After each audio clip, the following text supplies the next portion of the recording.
Hello, everyone, and welcome to another edition of the IMI Talking Leadership Podcast. Today, my guest is Jayson Moran. Jayson is a coaching psychologist who helps companies and individuals rise to their challenges and increase their impact and effectiveness. And Jayson recently hosted a lunch and learn session for our IMI corporate members where we covered creating culture. And one of the things that we said in the start of that session was sometimes when you walk into a business, whether that is as a customer or as an employee, it just feels different. And that is as a direct result of the culture. So today we're going to dive a little bit deeper into that idea of creating culture and why it's so important for leaders. So Jayson, without further ado, I'll hand over to you to introduce yourself to our listeners. Thanks so much, Farah, and thanks a million for having me today. Really looking forward to this chat. So I suppose, as Farah was saying, my name is Jayson Moran. I'm a psychologist. My background is in the psychology of performance and development and well-being. I have a master's in coaching psychology and positive psychology, which is the psychology of happiness as well. But other things I'm really interested in, as kind of I hope came across in the talk, are things like organizational culture. I suppose where I first got really interested in culture, my previous career was in hospitality. So I went back to university as a mature student. God, it's quite a while now. But prior to that, and I suppose what financed and put me through university was hospitality. I used to manage bars and restaurants in Dublin and also in New York. And it always struck me the difference when you walk in to a really good restaurant versus when sometimes we walk into ones where the experience isn't so good. And I was always very curious what was underlying that. And I think one of the key answers is probably culture, you know? And I think everyone has heard of the phrase organizational culture, but not everyone understands exactly what it means. So how would you define organizational culture, and why do you think that it's so important in creating that real difference when you walk into a business? Well, in terms of defining it, there's so many definitions out there. I suppose the one that I find most useful is by a guy called Edwin Schein. He passed away last year, actually, very sadly. But he would be, I suppose, the godfather of organizational culture to an extent. And he described culture as a couple of different things. So first off, culture is a set of beliefs or a set of values. So it's about how we should go about our business, how we should work together, our attitude about what it is that we're doing. But these beliefs are actually driven by what he calls underlying basic assumptions. So these are, I suppose, almost unconscious beliefs that we have about things like human nature, you know. So are people self-motivated, or do they need to be motivated by something like reward and punishment? Do people need to be inspired, or do people need to be managed? Other kind of areas around basic assumptions are things like, you know, how best do we get along? How best do we work together? You know, is it better to work as individuals? Is it better to work as teams? Is it better to challenge each other? Or is it better to focus on cohesion, you know? And then those basic underlying assumptions and those beliefs, they're manifested in I suppose, the visible level of culture. So these are things like behaviors, procedures, and even sometimes like physical elements. So in terms of behavior, most businesses or organizations will have what we call like norms of behavior. So that's how we react in certain situations. So for example, if somebody makes a mistake, or what are the kind of things that we pay attention to? And I mean, you can really see that in something like hospitality. Or, you know, how do we motivate people? Do we coach them, or do we manage them? You know? The second area it tends to come to the fore is in the procedures, you know, so things like, you know, how are meetings run? How do we deal with a disagreement? How do we make decisions? How do we deal with when someone is underperforming? Finally, culture can often be manifested in physical aspects. So I think space is a very important one, you know. So is it an open versus a closed office? Are we focused on people communicating and collaborating? Are we focused on giving time or people, I suppose, independent space to do their job? And I suppose, you know, if you want to go back to the underlying assumptions here, it's like, you know, do people need to be monitored, or do people need to be left alone to work? You know? So that's kind of my understanding of it. What was the second part of your question there? Why is it so important? The second part was just, why is it so important, and how does it create that differential feeling that you mentioned when you walk into the business?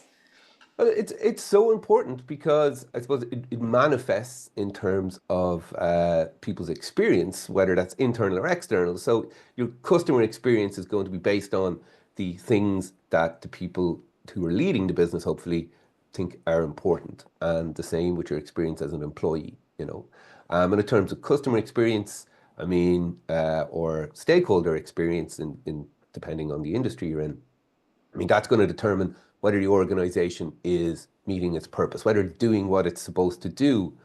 And internally, well, that's going to determine, I suppose, a lot about how happy people are at work. So things like staff retention, engagement, motivation, it's going to have a huge impact there.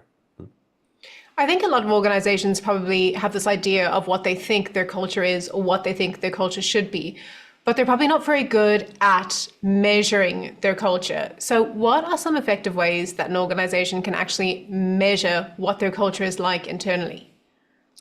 Well, I suppose the thing with measuring culture, and the reason organizations mightn't be that effective, is it can be a tricky and difficult thing to do.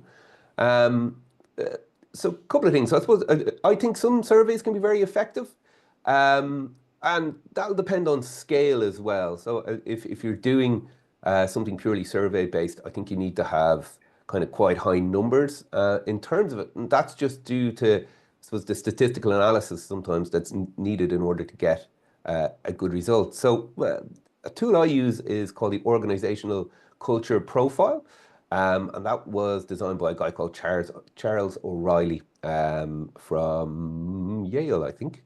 And so what he did is he put together 40 statements that looked at different aspects of culture, different values and different behavior.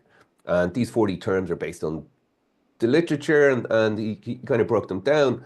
And I suppose using that profile, using statistical analysis, you're able to see how these various aspects kind of interrelate or co-occur, and then you can start to get a kind of deeper picture on culture. And the reason you need to do that is often when people are using words to describe culture, they don't necessarily capture all the aspects of it, and that could be an issue. And a second one is what those words mean to different people are often different things. So, for example, what respect might mean to me might be a very different thing. Or it might be you might feel respect means a very different thing to you. So the measurement can be tricky in terms of that. So one way of dealing with that on a smaller scale is first defining very clearly what your values are and then measuring that. And when I say defining very clearly what they are, you want to bring it down to that behavioral level. So a really good way to do that is first off, in terms of identifying what your values are in terms of an organization or in terms of a team, you can use emotion is a very good key. So for example, think of the times when you feel really positive emotion when you're working in teams or in groups. What are the kind of behaviors, what kind of things are happening? So like a peak moment or a moment when you feel a lot of pride in a team, I think is a good one. And you can also use negative emotions in terms of figuring out the behaviors that aren't working. So things like when people get frustrated or angry or even a bit down and sad. So for example, if you want to take the example of respect, if you want to break that down to behaviors, it might be something like, we listen to each other's points in meeting and make sure we're clear before we respond, or we come to meetings on time, or another one that I think at the minute is very relevant, we don't assume someone's pronouns. And by doing that, they're the kind of statements, they're the kind of key behaviors that you can measure quite easily. And so I suppose that kind of helps. And the only other issue I would say with all that is I think you need a couple of different sources of info. Is if you're measuring something by a survey, it's great, but you've also got social desirability bias as well. So sometimes people will say that they're behaving in particular ways when they aren't because they're, I suppose, worried about the consequences of maybe people finding out what they said on the survey. Thanks very much, Jayson. You're talking there about determining the values of the organization. And in my experience, that sometimes comes via the HR team or the people team or via some kind of values committee. But I think it's probably fair enough to say that leaders need to be really involved in defining and developing the organizational culture. So what role do leaders, whether that is the top level management in the organization or just people managers at kind of a mid-level, what role do leaders play in defining the organizational culture and helping to maintain it? Um, I think it's a very good point in terms of values being put together by a committee or sometimes marketing as well. And, there's nothing wrong with that. What's the message that you want to get across to your customers or your stakeholders? Um, but I suppose the thing in terms of developing and maintaining culture, well, leaders are going to do it anyway. It will happen through lots of different mechanisms. So it can be very important to be conscious about what the message is, I suppose, that you're giving across in terms of culture. So lots of different ways. So first off, when an organization forms at a very early stage, uh, they will define the purpose. What is the organization here to do? And then what they'll often do is they'll hire very like-minded people in order to achieve that purpose. People with similar values, similar ways of seeing the world, similar basic assumptions, about how people work or about how we go about this. And that in turn will lead to the systems, the norms of behavior, the procedures, and all those kind of visible aspects. As in terms of maintaining it, things like what a leader pays attention to, what a leader measures, So what reports or updates are they asking for on a regular basis? What do they consider in performance reviews? What do they measure or bring up in the weekly meetings? So for example, I'll often work with organizations and they'll talk about the importance of development. It's like, well, are you bringing that up in your quarterly check-ins with your key people? Or are you bringing, if interdepartmental collaboration is something that's come up a bit recently as well. And it's like, are you bringing that up in the weekly meeting? And it's as soon as people know you're paying attention to it, well, they'll start to pay attention to it too and change it. Other things as well, like modeling, so how a leader behaves, how they show up, how they treat people, how they approach their work will have a huge impact. I mean, we look at the boss, see how they're acting, see what they're doing, and we very much come in line with that. And this is where I suppose sometimes hypocrisy in these kind of areas can be very detrimental. So, for example, if people are talking about creating, these cohesive and collaborative groups, and then someone is late to a meeting and they get shouted at, that's a very mixed message, And what are people going to follow? They're going to look at what you do rather than what you say. Another, I suppose, very much in line with that is how people react emotionally to critical incidents, because that can really show what's really important to them. I remember once being at a meeting and someone, as I said, somebody arriving late, and the focus of the meeting was, how do we create that supportive environment? And that person's getting shouted at, and you're like, well, that's there's a disconnect there. And sometimes these things can come from a very good place in a way, but people will look at what you do as opposed to what you say. Other big things, I suppose, are how they allocate resources, what departments, what sections are you funding, how you reward people. I think recognition is a huge thing in terms of maintaining culture. If people are acting in ways that you think are important, or you need to recognize that and reward them. Like the power of a well done, or the power of noticing that something is doing, And when I suppose when you're encouraging people around that, it's always good to get specific, rather than saying well done, it's well done on whatever the specific behavior is. And also how we recognize people. It's very important to consider things like personality. So for example, I'm an introvert. So for me to get recognized in front of the group and everyone gives a clap, I'm mortified. Whereas I've got extrovert friends, whereas that's absolute heaven, So it can be important to remember those kind of things as well.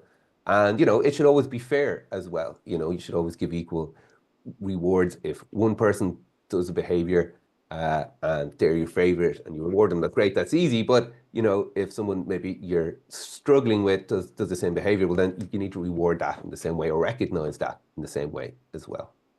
And finally, I think leaders in terms of hiring and promotions, they all send messages in terms of how things should be around here.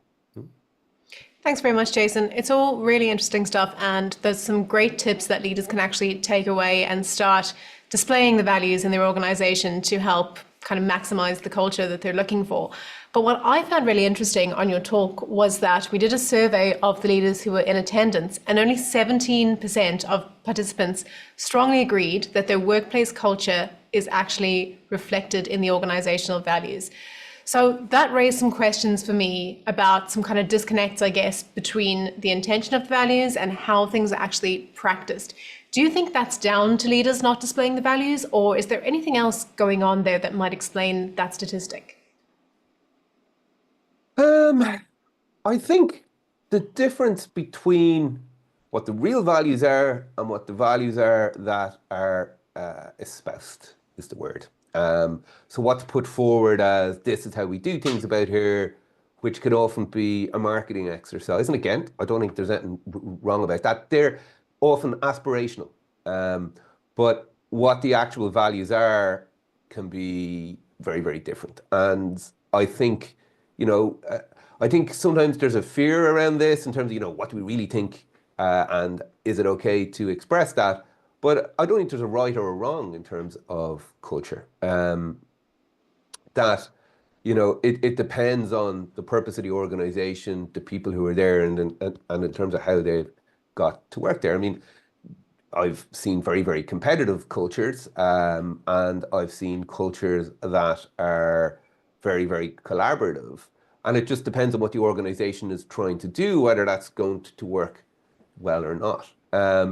And so I think there might be a lot of pressure on people to have certain types of cultures, like inclusive and diverse. And these are great things, but they might not be the kind of core driver of what you need your people to be doing on a day-to-day basis in order to reach its purpose. So if you're in something like sales, maybe that focus needs to be on being extrovert and taking action and those kind of things. So I suppose that can be one end of it. I think also, like really diving into what it is that you want that culture to be, defining it on a behavioral level is very, very important. Sometimes culture can be a little bit vague. As I said earlier, people can talk about things like respect.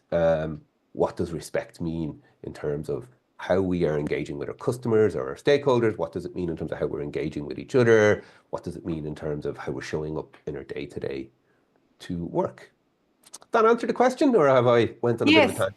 No, absolutely. That did answer the question. And I just want to pick up on something that you said. So you mentioned that there's no right and wrong when it comes to culture. And I would imagine then that cultures need to adapt. So whether that is due to internal factors or external factors like technology and like hybrid working, culture needs to change as time goes on. It can't just be this one thing that's set in stone, that's kind of a one size fits all. So how does a company or an organization know when it's time for a bit of a cultural change? I suppose two major pieces. Is it functioning effectively? Is it getting the job that it was created to do done? And sometimes what happens is the environment changes. And I suppose really what culture is in a lot of ways, it's an adaptation to the external environment, and it's an adaptation to the market, it's an adaptation to customer preferences, it's an adaptation to the task at hand to an extent. Because it's very much, it's a learned behavior to solve a problem. Culture exists because at some point along the way, it worked to solve a problem. And so if it's not solving that problem, then that might be a sign that we need to have a look at how we're going about that. And the second question is, are people happy? Or are they struggling with the old way of working? I mean, I think COVID was a huge cultural changer, because organizations on lots of different levels had to change. I think like hospitality again would be a huge one. I mean, the study I talked about in the talk was done 6, 7 years ago. I'll be very interested in terms of measuring culture in the hospitality industry again, because I bet you there's very different factors that are going to determine whether an organization is different, because the environment has changed so much, and there was such a huge change in turnover of staff. Like I've a couple of my favorite restaurants in the city centre Like in a very short period of time, I would walk in the door and I wouldn't recognize one face, you know. And that's naturally going to change the culture of it too. But because the environment has changed, that's often a sign that the culture itself needs to change. Thanks very much, Jayson. So just to get a little bit more specific now, have you ever seen any examples of organizational culture that's done so well and really lived by everyone in the organization to the point where it's become a competitive advantage for that business? Well, I suppose I have to be careful about talking about organizations I've worked with, but one that I think, and sorry, just to be clear, this isn't an organization I've worked with, but something I've been impressed in terms of how it's talked about, marketed, and you know, I spoke to a couple of people who worked in the company, is Revolut. They're very, very strong in their culture. They're very, very strong on how they want people to show up and very good at communicating it. So, for example, one of their values, they talk about getting it done. So this is very, you know, this is about fixing things. It's about making things happen. This is about moving forward. And it's very, very demanding culture. They expect long hours. They expect people to work hard. They expect people to solve difficult problems. But also you'll hear people talk a lot about them achieving things that they never thought possible because they pushed themselves, you know. And I don't know if you've ever used the Revolut app. I was kind of with it from the beginning. Um, Yeah. and the amount of change, the amount of like how good that's got over the space of 2 or 3 years. You know, it's gone from being kind of a handy little thing that you could share money with your friends to now it's a full banking app, but it's better than most of the other banking apps that I use, you know.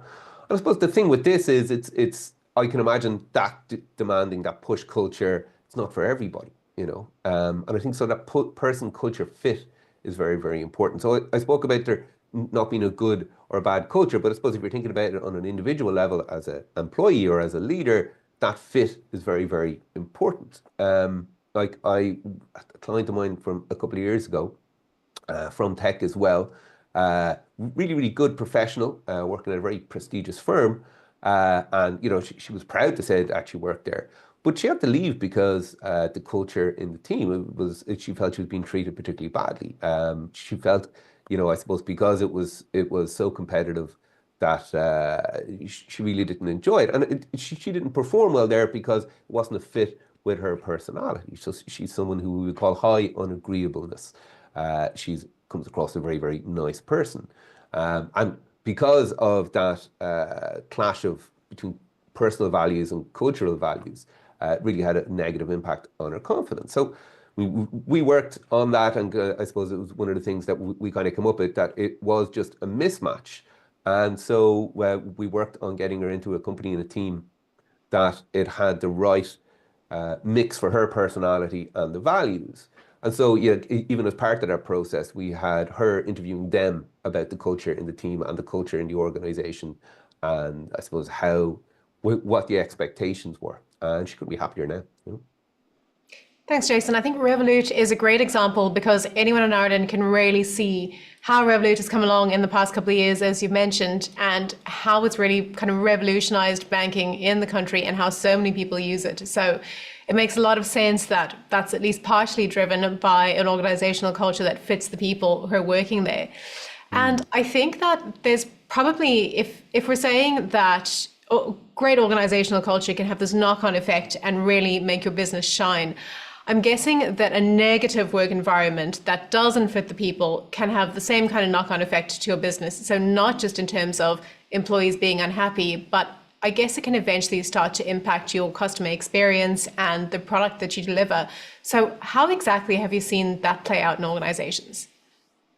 Well, I suppose in terms of culture having a negative impact on the business, often it's a failure to change when the environment changes. Again, I think COVID was like a really clear example of that in a couple of industries.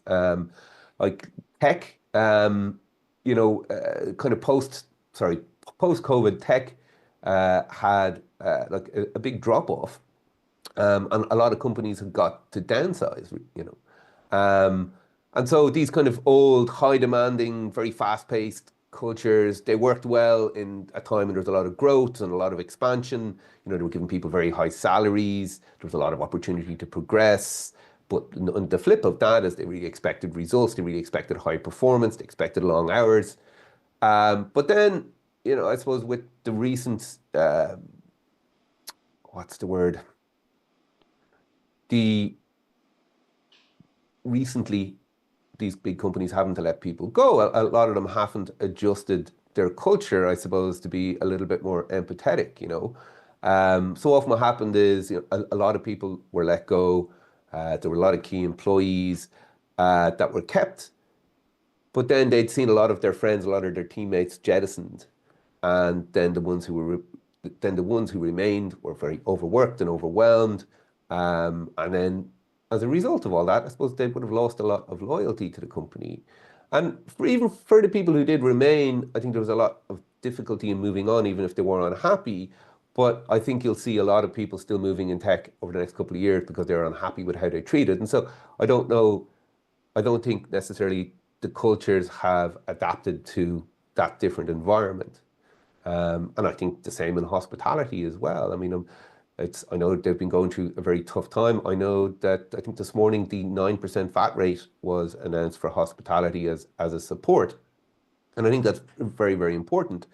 But you'll probably find the next couple of months that a raft of restaurants will close because of that very much changed environment.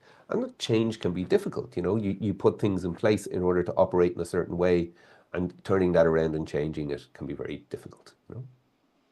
Thanks very much, Jayson. I think we'll leave it there for today, but we could definitely keep discussing organizational culture for a long time. So I hope to have you back on the podcast at some point to go into further depth. I think there are so many interesting takeaways from today's conversation. So leaders need to help define that organizational culture and the values, make sure they live it themselves, and ensure that culture is regularly measured and not just by the occasional survey, but in a lot more meaningful of a way. So thank you so much, Jayson, for joining us on the IMI Talking Leadership Podcast today. And thank you to everyone for listening. You can subscribe on SoundCloud or on your preferred podcast provider to ensure that you don't miss an episode. Until next time.